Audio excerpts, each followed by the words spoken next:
আজকে পশ্চিমবঙ্গের প্রাক্তন মুখ্যমন্ত্রী বুদ্ধদেব ভট্টাচার্যের কথা খুবই মনে পড়ছে। আসুন আজকে তার জীবন কাহিনী আরেকবার স্মরণীয় করি। পশ্চিমবঙ্গের রাজনীতিতে একজন শান্ত, সংযত কিন্তু দৃঢ় নেতৃত্বের নাম হলো বুদ্ধদেব ভট্টাচার্য। 1944 সালের 1 মার্চ কলকাতায় তিনি জন্মগ্রহণ করেন। ছোটবেলা থেকে সাহিত্য এবং বামপন্থী চিন্তাধারার প্রতি তার ঝোঁক ছিল। স্কুল জীবনে কমিউনিস্ট আদর্শে তিনি আকৃষ্ট হন। ধীরে ধীরে রাজনীতির সঙ্গে যুক্ত হয়ে পড়েন। প্রথমে সিপিআই এবং পরে সিপিআইএম সঙ্গে যুক্ত হয়ে তিনি সক্রিয়ভাবে কাজ করতে শুরু করলেন। তারপরে 1980-র দশকে তিনি পশ্চিমবঙ্গের রাজ্য কমিটির সদস্য হন এবং 1987 সালে প্রথমবারের মতো বিধায়ক হিসেবে নির্বাচিত হন উত্তর কলকাতার কেন্দ্র থেকে। এরপর তার রাজনৈতিক যাত্রা দ্রুত এগোতে থাকে। 1977 সালে বামফ্রন্ট সরকার গঠনের পর তিনি তথ্য এবং সংস্কৃতি দপ্তরের দায়িত্ব পান। দীর্ঘদিন এই দপ্তরে কাজ করার ফলে তিনি সংস্কৃত জগতের সঙ্গে গভীরভাবে যুক্ত হয়ে পড়েন।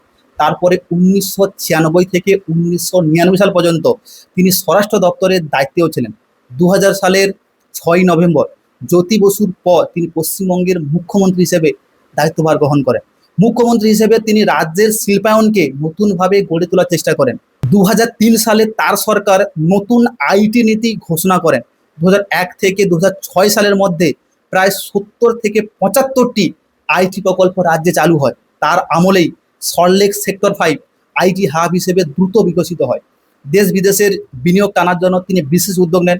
শিল্প এবং প্রযুক্তির ক্ষেত্রে এই পরিবর্তনের জন্য তাকে অনেকেই আধুনিক চিন্তাধারার মুখ্যমন্ত্রী হিসেবেও মনে করেন।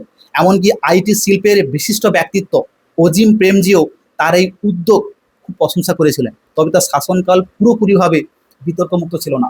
বিশেষ করে সিঙ্গুর এবং নন্দীগ্রামের ঘটনা বড়ভাবে রাজনৈতিক প্রভাব ফেলে। এই ঘটনাগুলো সাধারণ মানুষের মধ্যে খুব অনেকটা বাড়তে থাকে। তার ফল দেখা যায় 2011 সালের বিধানসভা নির্বাচনে।